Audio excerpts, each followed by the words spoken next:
Religious women, including both sisters and nuns, have been essential to the Catholic Church's mission for centuries.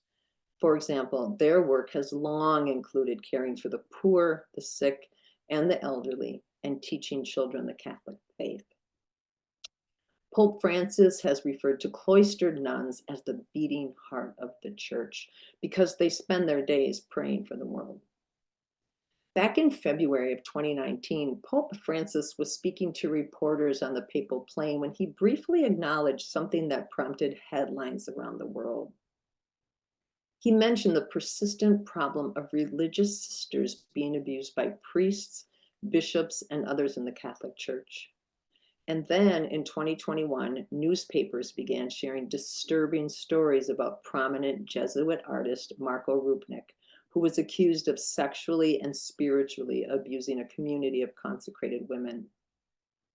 As our speakers will describe today, the wider church is only beginning to acknowledge this problem. Even though Pope Francis has included more women in church leadership, church structures are still led mainly by men, which can prevent women's stories from being heard. So it's our honor today to focus on women's voices. I'm happy to welcome our panelists, including Anne Barrett Doyle. Anne is co-director of bishopaccountability.org, an extensive archive of information about sexual abuse in the Catholic Church. Bishop Accountability has collected more than 1 million pages of abuse-related documents and posted close to 100,000 pages of documents online. Anne's co-director, Terry McKiernan, founded Bishop Accountability in 2003 to ensure that information about abuse cases was accessible and to keep it that way.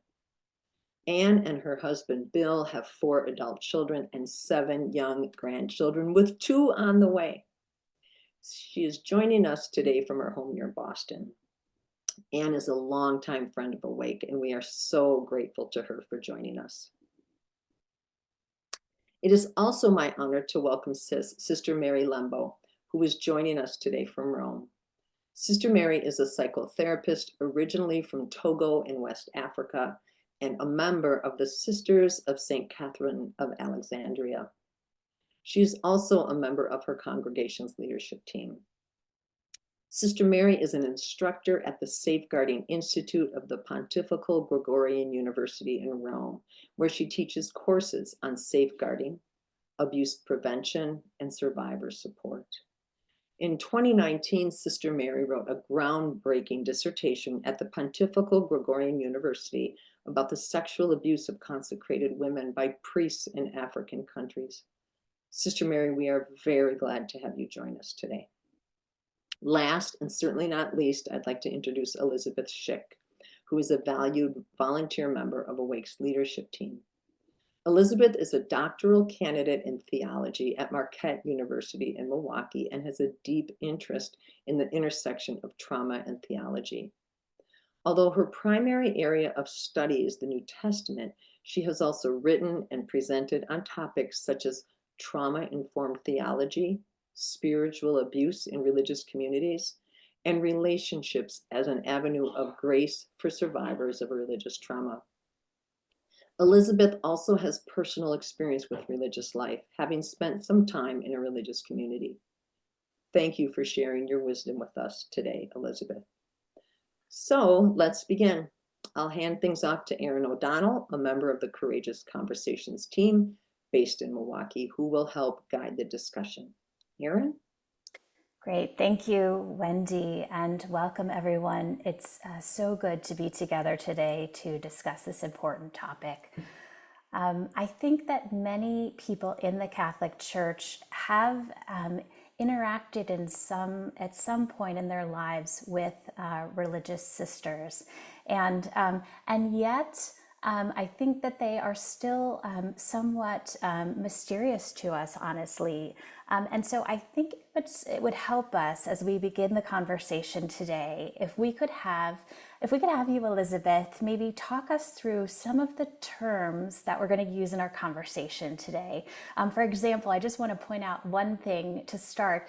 I imagined that it's appropriate to call all sisters nuns, but Elizabeth and I were talking about how that is actually not accurate. So let's start, Elizabeth, by maybe you could talk us through some of the terms we're going to use today. Sure. Thank you, Erin, and thank you for having me here on the panel. So like Erin said, there's sort of a different language, almost a different language surrounding religious life. So we'll start with, so within the church, we have women whose lives are devoted to Jesus in a special way. And these women are called consecrated women. Under this umbrella term of consecrated women, we have women religious and consecrated virgins. So today we're going to be focusing on women religious. And under that umbrella title, we have religious sisters who live in convents. They're active, and so they're out in the community. And we have nuns who live in monasteries and are contemplative and generally are cloistered, so they don't go out into the community. Now, a religious order is a particular group of religious women or religious men. So it's a particular way of living out religious life. You may have heard of the Franciscans or the Jesuits or Sister Mary belonging to the Sisters of St. Catherine of Alexandria. So these are all examples of orders, religious orders in the church. Then we have an order's constitutions. And the constitutions of an order are a document that describes how they live out religious life. It includes a description of the structure of governance in the order, as well as the order's role in the church. We also have what are called the evangelical councils, and that sounds scary, but it's really not. So these are the three main vows that most orders take: the vows of poverty, chastity, and obedience. And most of us are probably most familiar with the vow of chastity, but I'll be talking later about the vows of poverty and obedience and what those look like. Now, a person doesn't just enter a religious community and then become a fully fledged sister or nun. There's a process of what's called formation. And formation is this process by which a person is trained to become a religious woman. Now, a person in formation goes through multiple stages with increasingly comprehensive degrees of incorporation into the community. So you might start as a pre-postulant or a postulant, you move to being a novice, and then a temporary professed, and so on. The person in charge of that program of training is called a formator. And the formator deals with the exterior or external aspects of the religious woman's life. Things like how to pray the Liturgy of the Hours, growing into the community, what the orarium or the daily schedule of the sisters is. A formator is different than a spiritual director. So a spiritual director deals with the interior forum. It's kind of in the same realm as confession, although it's not a sacrament. So this involves a person's prayer life, their spiritual joys and struggles, things like that. And according to canon law, formators and spiritual directors must be different people. You cannot have one person be a formator and the person's spiritual director at the same time. And finally, the final vocab word is superior. And a superior is a religious woman or man in the male orders who's in charge of each house within an order in all of the sisters who live there, including fully professed sisters. So this individual can be a formator as well, but they're not always a formator. So generally it's considered expedient to have one person who can make final decisions. Otherwise, there would be no consensus. And so that person is the superior who's in charge of kind of validating and okaying all of the big decisions that are made in a house of religious. So those vocabulary words are all posted in the chat for you so that you can refer to them as we're talking. If there's anything that you're like, wait a minute, I don't remember that word, that will be in the chat that so that you can look back and see what those words mean. Awesome. Thank you so much, Elizabeth. It's kind of a real-time glossary that we can refer to if we need it. That's really helpful. We'll hear from Elizabeth again in a minute, but I'd like to turn now to Anne. The disturbing case of Marco Rupnik, the Jesuit artist. He was in the news a lot in recent years, and I would say that most people hearing about the Marco Rupnik case, it was the first time that we were really aware of the problem of abuse of religious women. And so, Anne, you have met some of the brave women who chose to go public with their stories. And I was wondering if you could tell us a little bit about what you'd like our audience to know about those women and their experiences. Oh, thank you, Erin. It's a great privilege to be here. Hello, everybody. So last February, February 2024, I was honored to host a press conference in Rome at which two victims of Father Rupnik, Gloria Branciani and Miriam Kovac, made their first public appearance. Their names had been revealed in the press previously, but this was the first time they were facing the press. And Gloria was sexually, spiritually abused, and Miriam's abuse was psychological and spiritual. Father Rupnik had helped found a religious association in Slovenia, and that also had an outlet in Rome. And he has, by most counts, sexually abused or otherwise abused at least 20 of the 40 sisters who were there at one time. The priest Marco Rupnik, he's a former Jesuit. He was kicked out of the Jesuits as a result of public pressure a couple of years ago, but he's a giant in the Catholic world. He's a celebrity. He's an artist whose mosaics adorn more than 200 churches and shrines around the world. And he has a huge cult following, both as a groundbreaking artist, but also as a theologian. He's so revered that he's able to count popes among his friends. Pope John Paul II commissioned him to do a very important work in a chapel. And in 2020, Pope Francis chose him to preach the Lenten sermon to the Curia, which is a huge honor. This case really exemplifies to me, and I think to many, the particular disregard by the Vatican, and I'm sorry to say by Pope Francis, for sexually abused nuns and other religious women and female victims in general. So I think that is the first thing, that this case is really tells the story in a nutshell. The nature of the abuse is quite gripping. Gloria Branciani gave an interview and also spoke about the disintegration of self that happens when a naive and earnest young woman, or a woman of any age, unwittingly entrusts herself to a sexual predator who masquerades as spiritual authority. And so her interview, I'll just read a couple of sentences. I don't want to take up too much time, but she wrote, "He wanted me to be his model.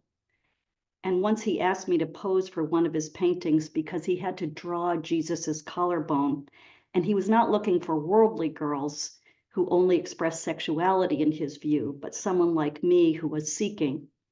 It was not difficult to accept and unbutton a few buttons on my blouse. For me, who was naive and inexperienced, it only meant helping a friend." He was also her spiritual director. "On that occasion, he kissed me lightly on the mouth, telling me that this was how he kissed the altar where he celebrated the Eucharist. I was bewildered. On one hand, I wanted to run away. On the other, Father Marco encouraged me by telling me that I could experience that reality because I was special. And it was a gift that the Lord gave only to us, that only with me could he experience, even physically, belonging to God without possession, in freedom, in the image of Trinitarian love. So what this case really shows is how, theology and sexual abuse can be tightly integrated, and as well in the case of Rupnik, his art too. I think this case is important too because it shows the difficulty that women have getting justice when they are abused, getting justice from the church. These victims finally, they must have reported starting in 1993. They reported to 5 or 6 church authorities, both in the Jesuits and local diocesan officials. No one took any action. In 2022, Gloria and other victims wrote to 17 people at the Curia, including the Pope, and no one responded, telling her story. So it was only then, out of total desperation, that they went to the Italian press, who started telling their story, and then Associated Press picked it up, and the Catholic news outlets have as well. I'll pause there, but we can get back to that case because it does express an awful lot. Yeah. Yeah, thank you so much, Anne, for sort of spelling out those details and also sharing us that piece of testimony. I think it makes it clear sort of what that abuse looks like or looked like in that case. I think we'll turn now to Sister Mary. Sister Mary, I'm really eager to hear from you today. Thank you. You studied the abuse of consecrated women in the context of African countries. And just in the same way that Elizabeth shared some terms, I think it would be useful for you to tell us about consecrated women, the consecrated women that you studied. Who are they, and what did you learn from them? Thank you, Erin, and hello, everyone. Thank you for having me in this courageous conversation. My English is not fluent, but I hope I can communicate something about this serious and suffering subject, reality of consecrated women. As Elizabeth said already, she knows as well who we are, how we function and structured. Consecrated women are baptized persons, and they perceive that in their heart that they are called by God to give their life to Him for the service of other person in the Catholic Church. So they follow a period of training, discern and confirm this call, and they have this willingness to respond. So they generally live in convent or community led by a superior. Yeah, they often spend time together, praying, sharing meals, and living out their mission. Throughout those, they promise to make God known and to keep in common their goods, what they have, not get married, and therefore engage and not getting engaged in sexual activities. They obey to their leaders to find together the will of God. Consecrated women are they living their mission and can reach out many people, children, young people, adults, elderly, from different geographical areas and belonging to different social classes in the rural or urban environment. So they play also in the context of my research a decisive role in evangelization. So with this women, I did my research from 2024 to 2029. I asked the collaboration of 9 of them to share their stories about what they went through. And I can say that these women are not nuns living in a monastery, but in a convent, actively engaged in the service of many people, as I said. I would like to share briefly the story of Becky, who is the one who touched me enough, and I decided with many difficulties to go through this research. When I met her, she had 29 years. So she met the priest that abused her in different way when she was 15 years old.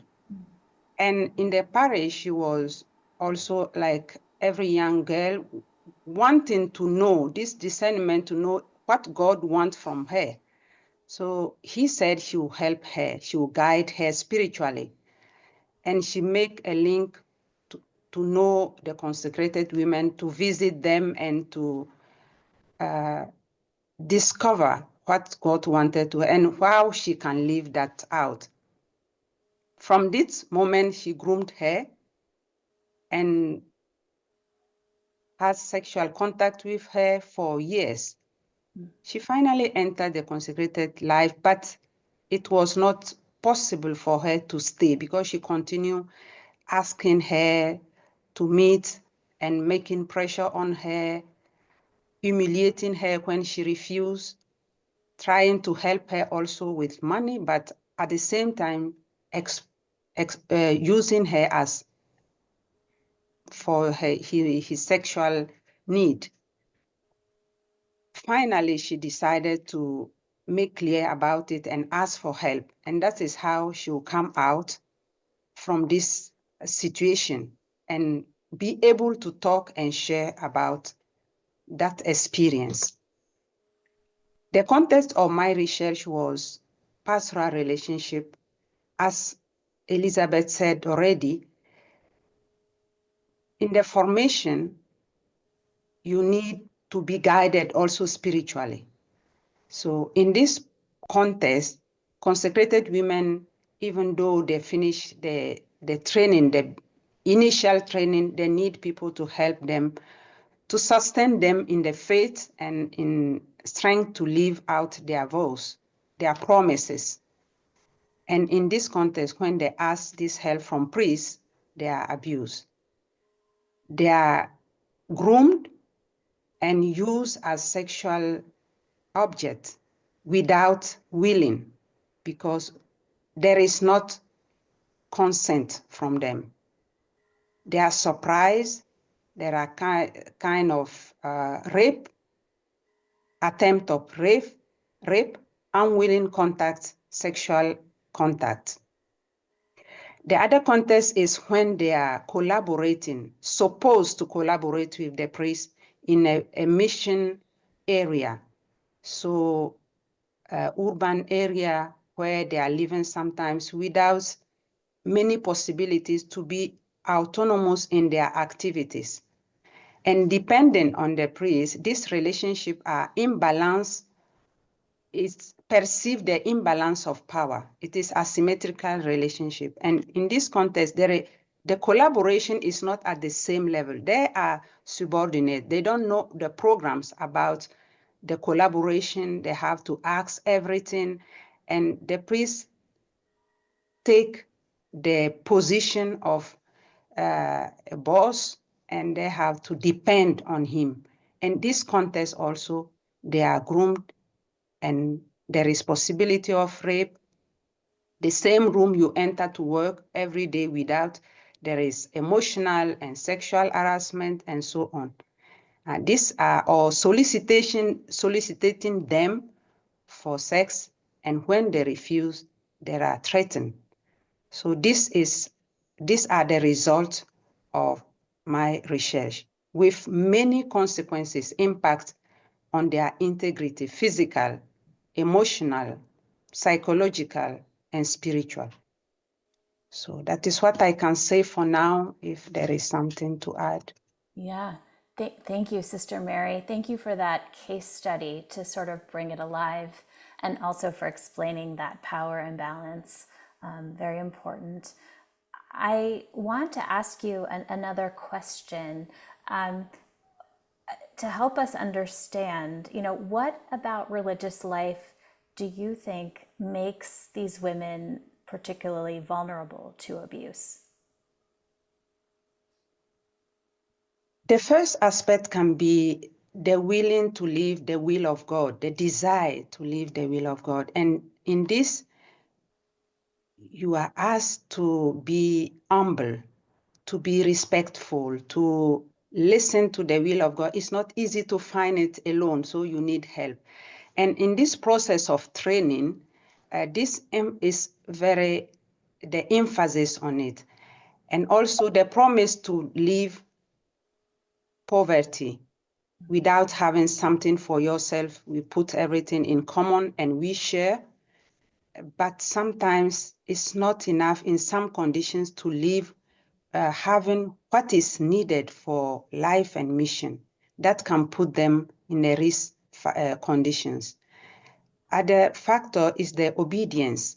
The obedience is normally to seek together the will of God, but sometimes it brings a kind of imbalance way of dealing with authority and power. So there are those who are submit to others and they are not able to say out what they really want. And this put them in a condition like depending too much. And the vow of chastity also is sometimes entering religious life, they are not prepared to know who they are as women with a normal life and sexuality. And sometimes in these conditions, they were surprised. And the priest will overtake the condition that they are too naive to understand what he wants and start grooming, telling them, for example, you are very kind, you are the best sister that listen to me when. So this way of trying to have them, isolate them, and so on. The structure also of the community sometimes must be also seen, and the way of dealing with leadership to make all the sisters have autonomy to be and to really seek the will of God, not the will of a person. So these conditions sometimes put them in risk conditions. And also the spiritual accompaniment, the spiritual guidance in the Catholic Church did not have clear standards where the meeting will take at which time. So they depend totally on where the person want to receive them, the priest want to receive them, at which time, and so on. So that is not a professional relationship, and that need also to be seen. Oh, thank you for explaining this, and also mentioning how those boundaries can get blurred between professional and personal. And thank you for that. And Elizabeth, I'd like to go to you now. I know you have thoughts about the characteristics of religious life that might contribute to abuse. And so I'd like to know, what would you like to add? Yeah, thank you, Erin. So first, I just want to reiterate that religious life is a really beautiful gift of a person's whole self to Jesus. And it plays this vital role in the church, as we heard in the introduction that Wendy gave. So it's beautiful, and there are a lot of aspects of it that are really good. But there's also a variety of factors that make religious women more vulnerable to abuse, even though they're adults. And this vulnerability to abuse includes various forms, so particularly spiritual abuse in addition to sexual abuse. And all of this can come from other women in the order, especially from superiors and formators, as well as from priests. And so we heard a little bit about this from Sister Mary already, but I'd like to try and paint a picture of what it's like, particularly to be in formation in a religious community. So some of these vulnerability factors include, firstly, the pressure that's placed on especially young Catholics to find one's vocation. And in this case, vocation means state in life. So whether you're married or in religious life, or for men, if you become a priest, there's a lot of pressure there to discern your vocation. There's also, as Sister Mary said, there's this deep desire for holiness in the women who enter religious life. And you enter because you love Jesus. You want to give him everything. And so you're willing to do whatever it takes to follow God's will. Furthermore, there's this desire to fit in with the community and to make it work, so to speak. So a woman, she gives up a lot just to enter a community. So the stakes are really high. And I'll get back to those really high stakes and what a woman gives up in a few minutes. But there's also, so there's a lack of security in the formation process, in that a woman is initially living out the vows of poverty, chastity, and obedience without the sort of safety of having taken vows and thus having a solid commitment from the order to take care of her.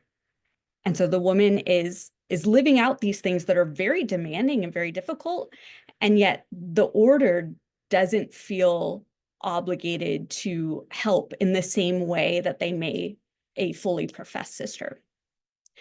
There's also a problem of lack of access to essential documents like the constitutions of the order, which delineate what's allowable for a superior to require under the vow of obedience and what's not. And I'll say a little bit more about that in just a second. So the biggest thing, and Sister Mary talked about this a little bit, biggest risk factor is how the vows are implemented in the community, particularly obedience and poverty. So under obedience, in theory, and in canon law, in an order's constitutions, etc., the vow of obedience is not a blind obedience to everything a superior asks or demands. So there are supposed to be limits to what a superior can legitimately ask. And as Sister Mary said, it's supposed to be a mutual discernment between the superior and the religious woman. But in practice, it can be nearly impossible for a woman to figure out whether a particular command falls under what can be legitimately asked. And there's a lot of pressure to assume that what's being asked is legitimate and right.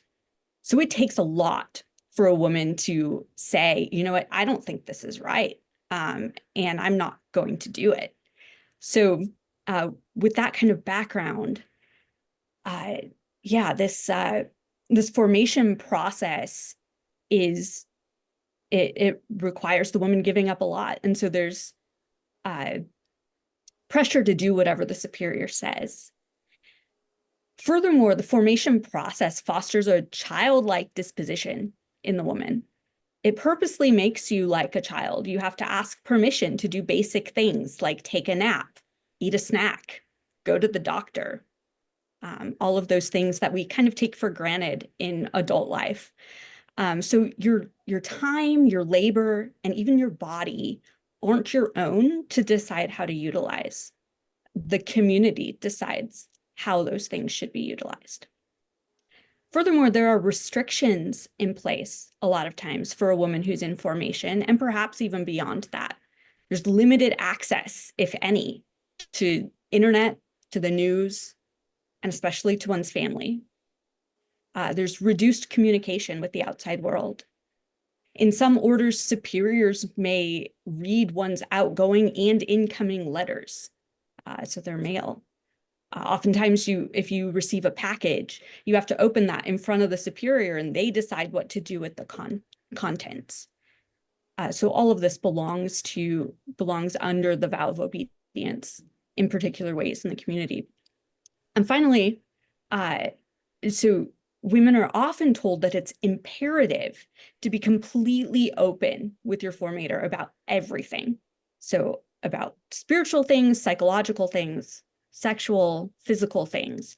And it's emphasized that if one isn't completely open, then formation won't work. One won't become holy or be able to be a good sister.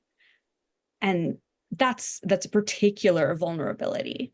And so being formed to obey superiors without any or much question can easily lead a woman to be vulnerable to other external spiritual authorities, like priests in general, and especially confessors and spiritual directors who may abuse their power as well. And then just a little bit about the vow of poverty. So Sister Mary also mentioned the dependence on the community for even the most basic things. So every community does this a little bit differently, but often the person in the religious community doesn't own anything themselves. You generally don't have your own bank account or access to money. You don't have your own car, any of those things. You have to ask permission to buy milk, to get medication, to get food, toothbrushes, even things like that. And again, you don't have a car or a way to leave the community without help from the community. So sometimes if a woman decides or discerns that she's not called to the community, sometimes the order will give her a little bit of money to get back on her feet, or will buy her a plane or a train ticket to get back to her family of origin.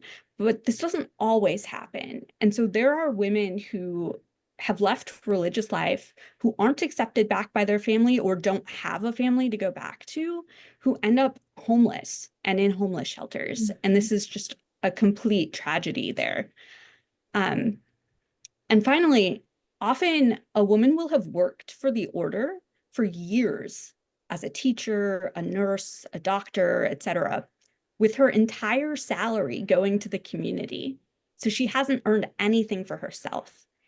And frequently, a woman will sign an agreement at the beginning of formation that if she leaves, she won't demand back pay for work that she's done for the order. And sometimes an order will even require her to pay back costs for education that they paid for. And so there's this immense vulnerability in the vow of poverty in those ways. Yeah, thank you, Elizabeth. Thanks for giving us this kind of look inside what that life looks like. You know, as I mentioned at the beginning, it's a little bit mysterious to many of us, but thanks for helping us to understand sort of the factors or the what that way of life looks like. You know, given that level of control over a woman's life, I guess I'm wondering if you can give us a quick picture of what sexual abuse can look like in a religious community, given, you know, that sort of level of control. Yeah, so also I realized I forgot to emphasize in responding to that last question, all of this is undertaken out of love for God. And so it's a lot of sacrifice, but it's coming from this place of deep love and deep desire to follow Jesus in his own poverty and obedience and chastity. So that's where all of this is coming from. It sounds so scary, but there's really a good heart to it. So as we saw from all of those things, the level of control in religious life is pretty different from other potentially abusive situations.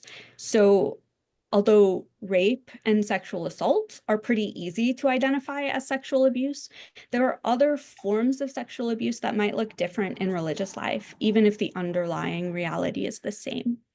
So some examples of this would include the superior controlling the way the woman dresses or commenting on the fit of her habit, you know, making comments about, oh, that habit is showing off your butt, or things like that, that take on a sexual overtones.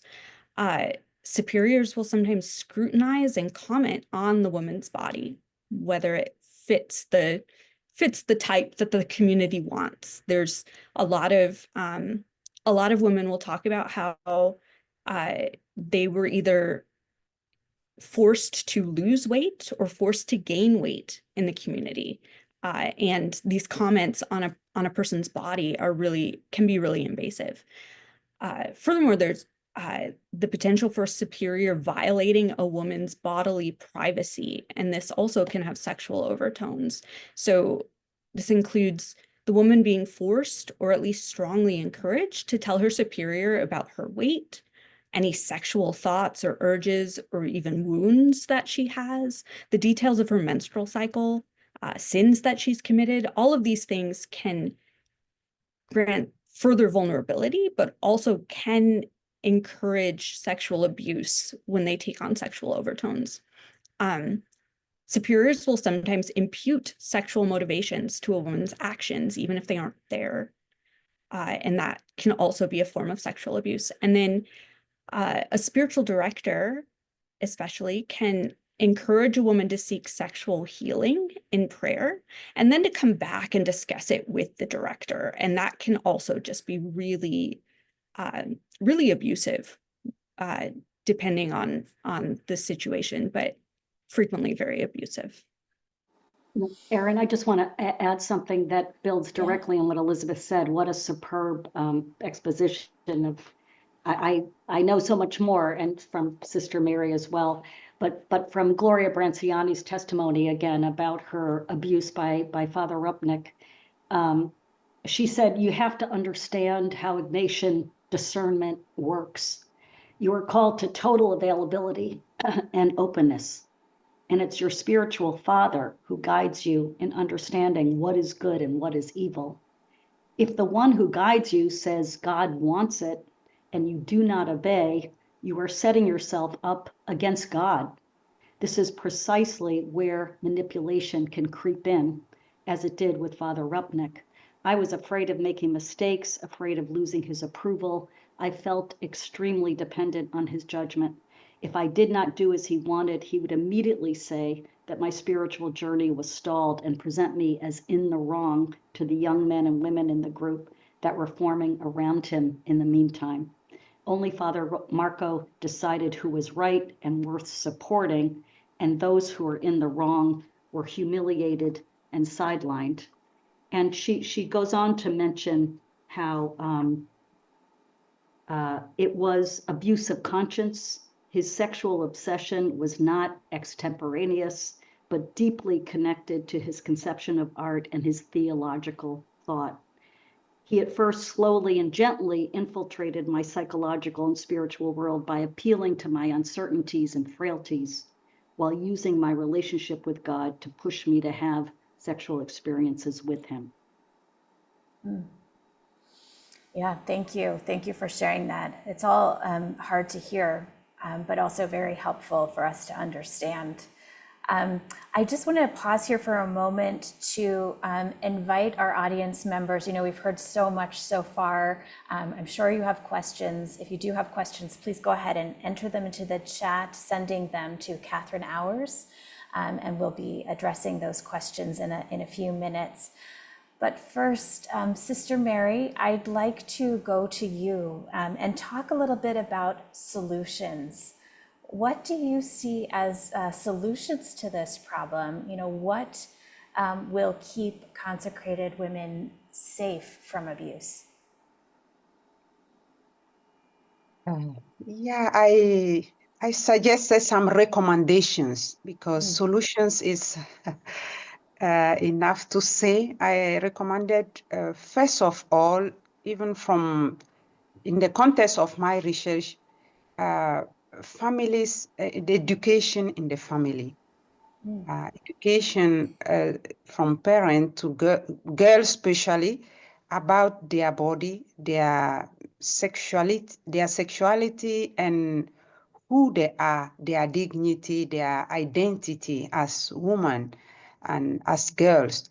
Because in that context, the perception of there is a reductionist perception of a woman. So men are those who has authority, power to lead, and women depend on them, and they don't have also opportunity to decide for their life, and so on. They have to obey, respect. These are cultural aspects, but it has to be clarified. Respect is for every human being. And gratitude, as when somebody do something to you, to say thank you is good, but it's not to consider it as you have to pay back. And sometimes in these conditions, it's like the spiritual guide, the spiritual director help, as Elizabeth said, and Anne also, the consecrated human is to love Jesus and to give oneself wholly to him. So you look for help to be able to live that.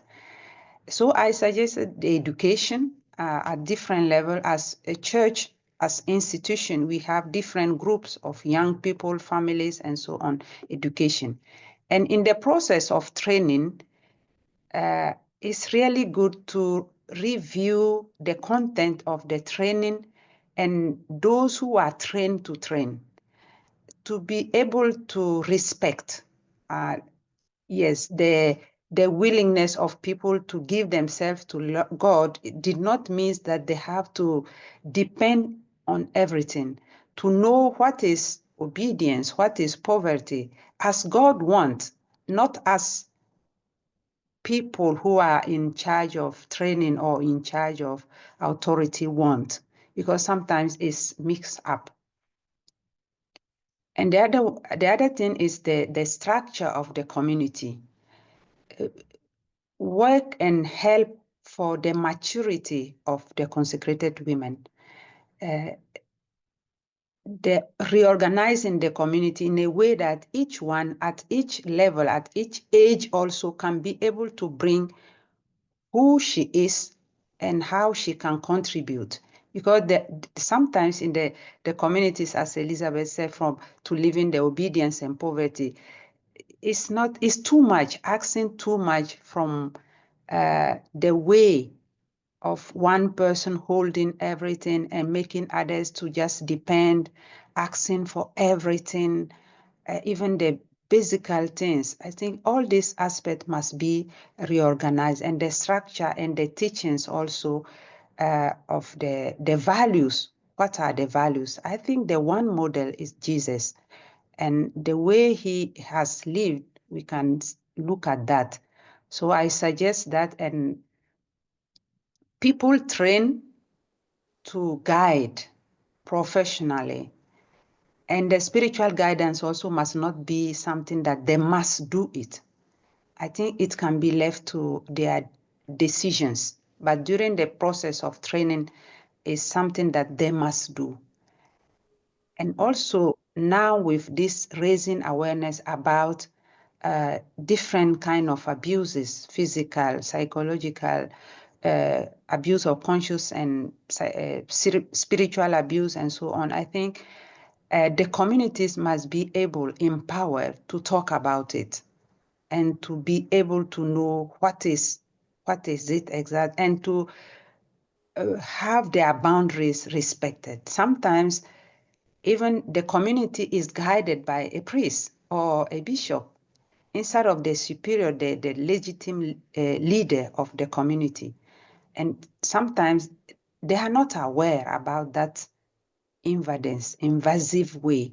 So I think all these aspects must be reviewed and enlightened. That is this different way. Who can come for the formation, who can give the training and so on. There must be people that are known and perceive that sometimes they have kind of just entering the community to create, isolate the sisters, manipulate them and put them against one another. So how in the community they live together and most of the time. So it's easy to break this trust among them. That's what I can say for now. Yeah, very good. Thank you, Sister Mary. Thank you. Anne, let's turn to you and about some of the recommendations that you would recommend, you would suggest as well for creating healthier communities. I think that the first thing a survivor can do is find allies. You know, being alone is the worst. If you have fellow sisters or members of your community who can support you and who believe you, that is really important. And then, sure, go through the proper channels to the proper church authorities, but what might happen is what happens so often, and what happened with the Rupnik victims is that nothing will come of it. It will stay secret, and the abuser will remain at large and unpunished. And in that case, consider taking the enormous step of going to a trusted reporter, somebody who's highly professional. They can, keep your identities confidential. But so often, to the degree that any change has happened in the church, it's really begun with public disclosure. That's where accountability starts, is with information being made public. The other thing is, obviously canon law needs to be changed to protect women religious, and other women for that matter, and male religious. But under canon law, abused nuns are doubly disadvantaged. The offender is protected by excessive due process, and women religious have no status at all. So I was honored to co-present with Doris Reisinger. She is a scholar and an activist on this topic. And in 2022, she authored a groundbreaking paper on forced abortions and other forms of reproductive abuse perpetrated by Catholic clerics. This is a widespread problem, and the Vatican should acknowledge, the Pope should acknowledge that many women who are abused by priests and many female religious are forced to have abortions, and they bear the child and get no support. So three recommendations that Doris has is financial security for nuns who leave their congregations. This is something you touched on, Elizabeth. You know, these women are impoverished and often end up on the streets. It's appalling. Also, change canon law to recognize the rights of victims who are impregnated or forced to abort, and then ensure child support for children who are fathered by priests. And this too is a widespread problem. So, but changing canon law is hard, well nigh impossible, although the Pope has criminalized sexual abuse of vulnerable adults, but we don't yet see many results from that change. So often the public realm will be where your answer lies if you want any justice or any exposure of the crime that's been done to you. Yeah. Thank you, Anne, and thanks for sharing those hard realities, which are hard to hear, but which we all need to understand, I think, to really grasp this problem. Elizabeth, I'd like to go to you now and to your thoughts on what might change the culture in religious communities. Yeah, so I think as Sister Mary said, some of this starts at home and in the home parish. So I think we need to stop putting religious women on pedestals the same way that we need to stop putting priests on pedestals. So treating them as human beings and recognizing that they're fallible and have their own sins and wounds. Then I think also in the wider culture of the church, we need to de-emphasize finding one's vocation to a particular state of life in favor of emphasizing the universal vocation to holiness. And by emphasizing this and the fact that there are lots of different ways to get to holiness, that puts less pressure on the person to get it right. And so allows people to enter and leave communities a little bit more freely.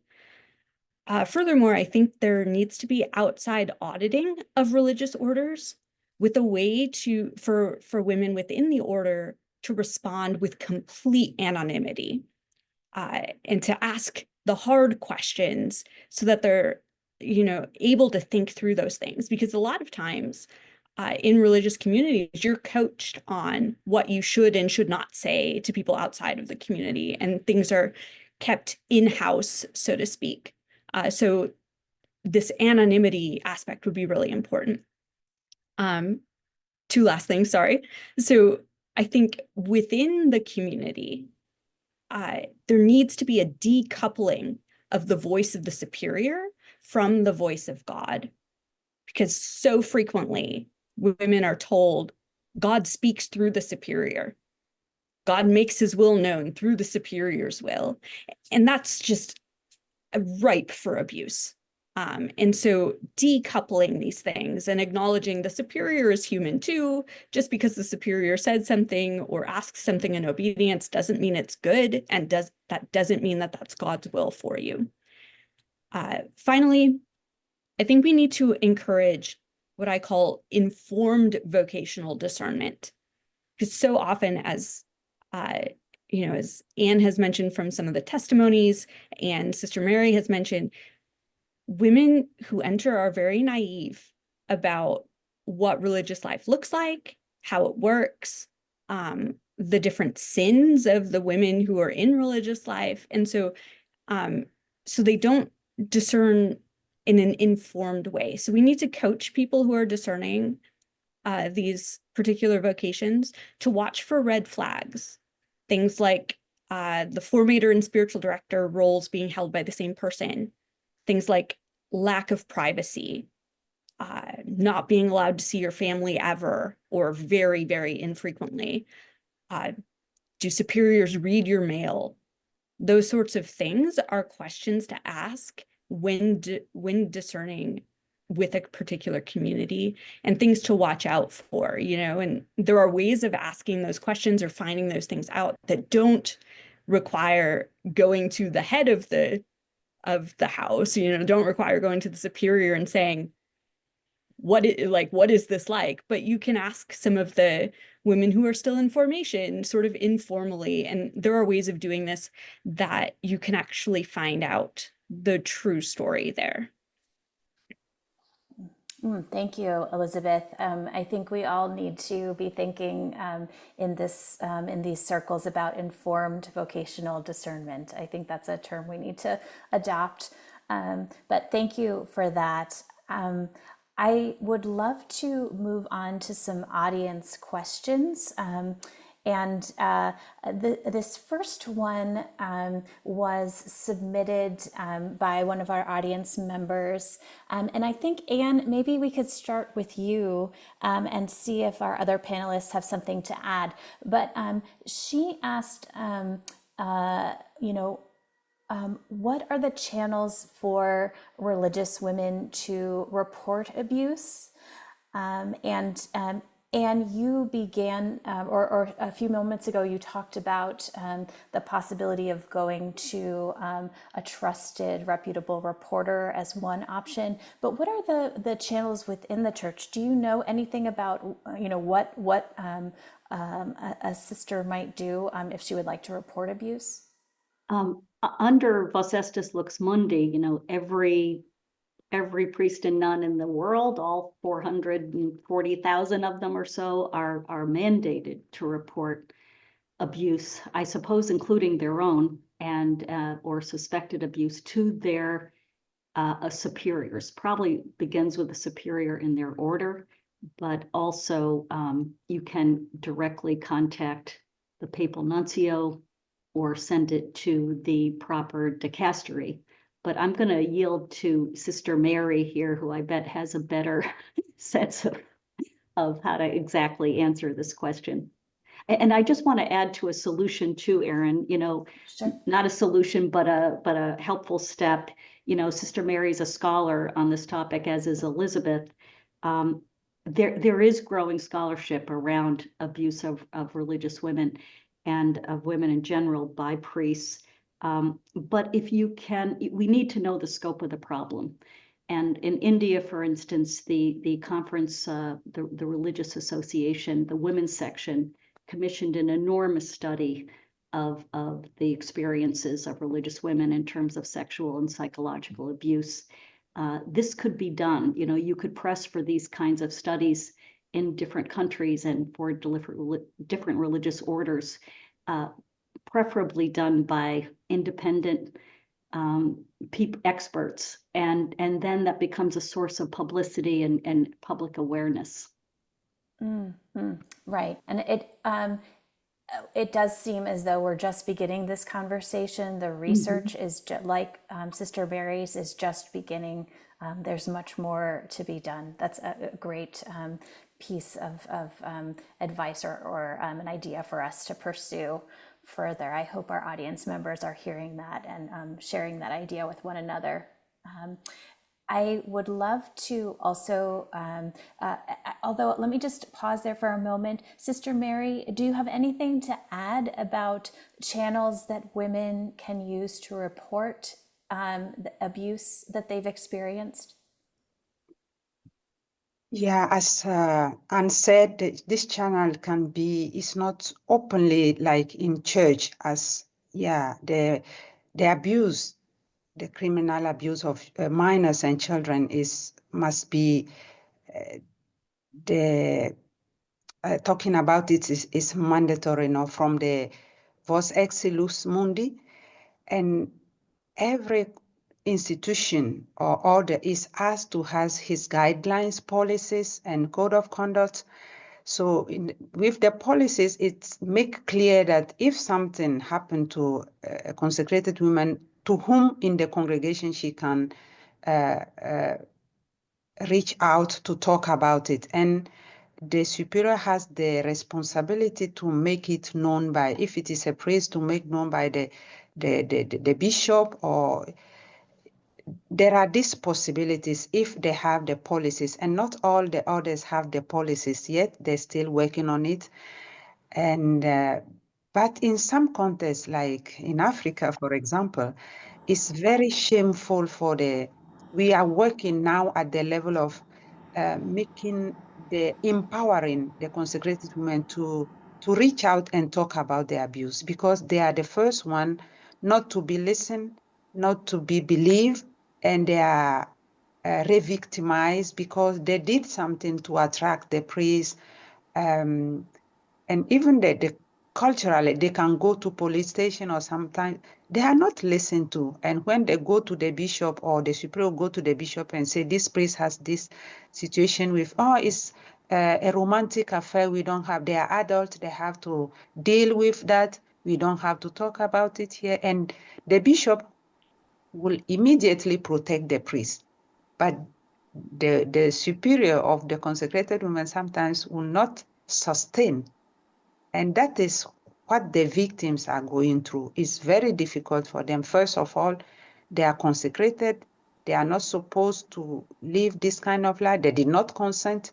And when they want to talk about it, to come out from the grooming and the manipulating from the manipulation from the abuser, they are not believed. They are not listened to. So that is a big issue on which we are working to empower, to make clear who is responsible when it is abused in this imbalanced power relationship. Yeah, and that's a question that one person in our audience asked today. As part of formation, are women religious given training for how to deal with grooming or the power imbalances? And so it sounds like this kind of education is beginning, but is not widespread. Am I understanding that correctly? Yes, it is. It's starting, but not well spread, because it was supposed, as Anne was saying, in the context of Father Rupnik, even the cognitive distortion, he used God to say the love of God is manifest in this way. it was just believed, like he is a priest, he's a spiritual guider. He is known and he is popular. He is recognized by many people as an important person. So what he says and how the superior also sometimes used to say or present the obedience, the poverty, it's like what they are saying, if you do not do that, or if you do not believe or behave like they want or willing, you are not worthy for the religious life. And that is very heavy for the woman to bear. So there is need of education, training, and more professional training to know the boundaries and to be able to say, no, that is not right. I cannot behave in this way, and cut up the relation. Sometimes I used to say, express the anger. That sometimes is not even possible, because expressing anger also is a sin. And a consecrated woman must not be anger, must not express. All this is a way, and things are moving, but need time again. Yeah, so good, so good. And I guess also, do we have reliable information at this point about, how common abuses are in abuses of religious women, if they're more widespread among, say, more active communities or cloistered communities? Do we have a sense yet for how prevalent or common these abuses are?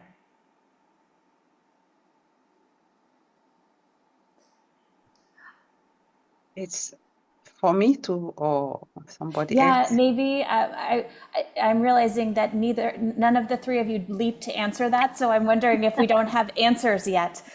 But Sister Mary, or Anne, go ahead. Yeah.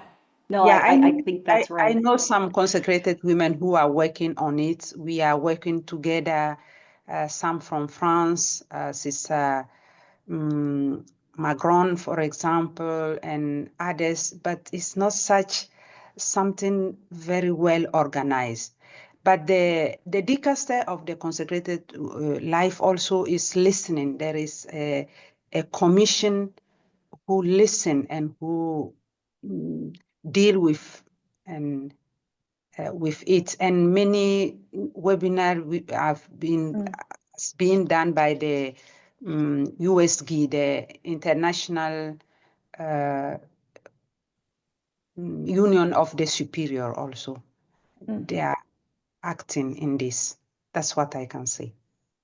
Excellent. And also, just in terms of, this is all anecdotal, but I belong to a community, an online community for women who have left religious life, and the prevalence of abuse in that space, the stories that the other women tell, this is within the United States, is really high. And that happens both in active communities and in cloistered contemplative communities. It doesn't seem, there doesn't seem to be, in my experience, much of a difference between those two. Yeah, thank you, Elizabeth. I have one question here that I want to address. I think it's an important one, submitted by the audience. This person writes, with all the risks you've explained, Elizabeth, about religious life, could you talk about what healthy, holy religious life can look like? And have any of the three of you, or Sister Mary and Elizabeth, have you seen models of communities or people who are trying to do this well, who are succeeding?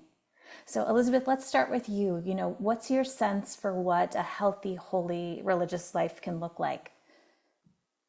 Yeah, thanks for that question. It's kind of a hard one, really, but I think it's really important. I think one group that does this really well, they're a new order, but the Sisters of the Little Way of Beauty, Truth, and Goodness are, I think, really modeling what healthy religious life looks like. And I think like a part of that is just communication and education for both ongoing for fully professed sisters, but also especially for women in formation, to have open conversations about, okay, this is the vow of obedience. Here are some of the risk factors here. And this is what you need to be aware of when you're living this out. And so to have those conversations in the community, to be open about what particular risks are, and to acknowledge, like, we're all human here, and sometimes things can happen. So you are allowed to advocate for yourself. I think that's maybe, yeah. And also, I think a healthy community will make their constitutions public so that anyone can read them. Healthy community is going to allow outside people to know about what's happening within the community. They're going to be open with, potential. Sometimes they'll send an auditor from the Vatican, or there's a particular term for that I can't remember right now, to like ask questions and things. But even just with lay people in the community, to be open about what their community life looks like, as opposed to, as I said before, like being coached on what you can and cannot say to people outside. So those are maybe some of the things that would point to a healthy community life. Excellent. Thank you so much for sharing that, Elizabeth. And Sister Mary, is there anything that you would want to add about, we have just a minute or two left. Would you like to add anything about what a healthy community looks like? A healthy community looks like, for me, as we start from Jesus, who is the model, who respects each person's dignity. And I think, yes, communicating what we are and what we are doing, to give information and deep information about also the Constitution, the guidelines, the code, the policies, the code of conduct for each one and for people we reach out. So I think it's very important to have this. And who are in authority, make collaboration for each member to know about the process and the decisions that are being taken, to make each one accountable, responsible, and accountable and responsible most of all. Very good. Yeah, thank you. Thank you, Sister Mary, very much for sharing your wisdom. Thank you, Elizabeth. And also thank you, Anne, for all three of you for your wisdom and your expertise in helping us to begin to understand these issues today. We are going to come back to our speakers in a moment, but first let us go to my colleague, Catherine, who will start to close us out. But again, thank you to our speakers. Catherine? Thanks, Erin. And I just want to echo a really sincere thanks to everyone for being here today, and to our panelists for speaking about the abuse of women religious. My name is Catherine Hours, and I'm Awake's Community Engagement Specialist. One intention of the Courageous Conversation series is to inspire personal action. And so we're going to invite our panelists back on screen in a moment to share some closing thoughts about actions we might consider taking as individuals. But I'll do a few announcements first. Most importantly, we'd love to have you join us for our next Courageous Conversation. It'll be the final one of our 2024-2025 programming season. We're honored to have Laureen Lynch-Ryan joining us for a conversation on harm in the deaf Catholic community, and it will take place on Thursday, April 24th at noon Central Time, and we'll share registration information with y'all in our follow-up email. Another event that we'd love to have you attend will be next month for our annual Way of the Cross with Survivors on Zoom. We'll gather on Wednesday, April 9th at 7 p.m. Central Time, 8 p.m. Eastern. And again, sign up will be on our Awake website, and we'll include information in our follow-up email. And so this follow-up email is going to be coming out later today. And this will be an opportunity for you to also share feedback. We'll have a little survey, and it will include registration for part 2 of this courageous conversation, which will take place in 1 week on Thursday, March 27th in the evening at 7 p.m. Central, 8 p.m. Eastern. And that will be an opportunity for us to break into small groups to discuss what we heard today. And we'd really love to have you join us. So now we'll return to our panelists for some final thoughts. What actions would you like us to consider as we reflect on this topic of abuse of women religious? Anne, I'd like to start with you, please. 2 things. I would encourage people to look at people in the United States to look on their diocesan websites or on our website to find their bishop's list of credibly accused clergy. If they are not including abusers or accused abusers of adults, encourage your bishop to do that. It's consistent with including them as credibly accused is consistent with abuse of vulnerable adults being made a church crime. The other thing I would do that's probably easier is to, and will be more gratifying, is every time you see an article about abuse of adults, send a quick note to the reporter to thank them and to encourage them to stay on the story, or send a letter to the editor. These get read a tremendous amount.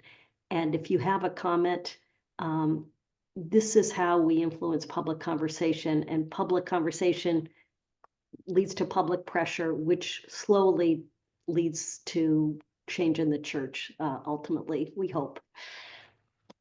Yeah, thank you so much, Anne. Sister Mary, can we go to you next?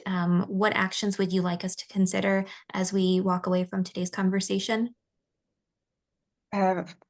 One of the action I will ask, it seems general but very important, to sustain the training and the studies of, for example, the consecrated women at the different levels in your diocese.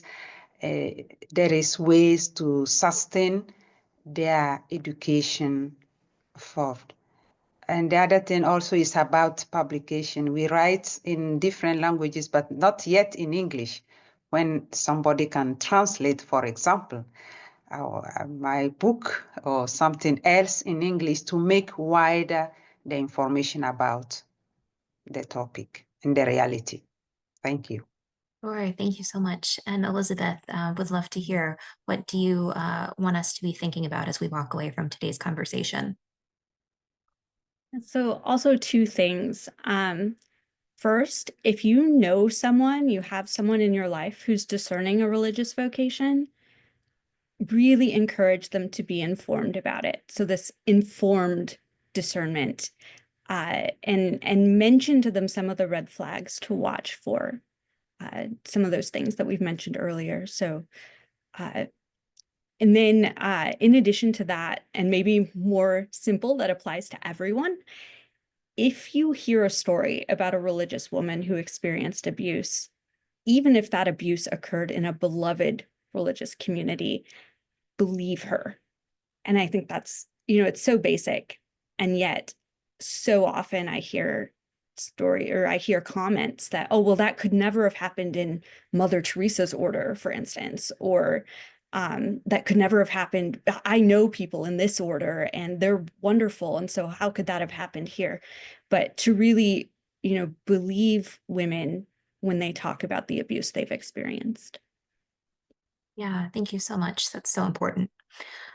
So as we wrap things up today, would just like to share that the leadership of Awake is motivated by our faith to do this work. And so when we gather, we pray together, and we'll end today with a short prayer. And we invite anyone who wishes to stay to join us in our prayer. We know that there are very good reasons that some may not choose to stay. And if you'd like to sign off now, please know that we wish you peace and goodness, and we hope to see you again soon. So I'll just give you a few moments if you'd like to depart. Okay. Now, as we begin our closing prayer, let us remind ourselves that, as always, we are in the presence of God who is love. And feeling that presence now, we collect ourselves, knowing that listening is an act of love.